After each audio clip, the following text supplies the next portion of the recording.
Méditation du 17 décembre, irréversible. En es-tu sûr? Celui qui était assis sur le trône dit, « Voici, je fais toutes choses nouvelles. » Apocalypse 21, verset 5. Ma mère m'a appris à cuisiner quand j'avais 14 ans. Cette compétence m'a aidé à survivre pendant mes années de célibat. Je me souviens toujours d'une des premières consignes qu'elle m'a enseignées. Je l'appelle la règle de l'irréversible.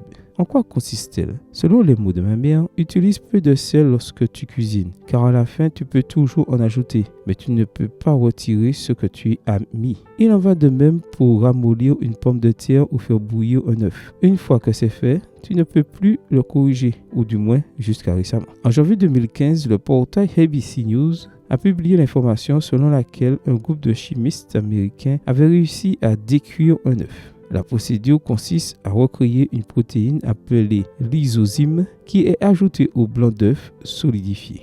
Les scientifiques utilisent ensuite un dispositif à vortex fluide pour forcer le blanc à reprendre sa forme originale. Cette découverte permettra aux scientifiques de récupérer en quelques minutes des protéines gélatineuses qui se sont solidifiées. Alors que tu arrives à la fin de cette année et que tu réfléchis à la vie, tu auras peut-être l'impression qu'il y a beaucoup de choses que tu ne peux pas inverser, des blessures que tu ne peux pas refermer et des douleurs qui ne te semblent pas trouver de soulagement. Il semble souvent impossible d'adoucir un cœur endurci par la déception ou d'adoucir un esprit endurci par le doute. Mais si les scientifiques peuvent décuire un œuf, ne penses-tu pas que Jésus peut faire bien plus dans ta vie? Si en lisant ces lignes, tu sens que ton cas n'a pas de solution, qu'il n'y a pas de retour en arrière possible, souviens-toi des paroles de Jésus dans le verset d'aujourd'hui. Voici, je fais toutes choses nouvelles. Apocalypse 21, verset 5. Il est significatif que, bien que la vision de Jean dans l'Apocalypse concerne l'avenir, les paroles de celui qui est assis sur le trône sont tout présents. Le renouvellement que Dieu t'offre n'est pas un acte réservé pour l'avenir. C'est une réalité présente, tant pour les 7 églises auxquelles Jean a écrit que pour notre monde troublé.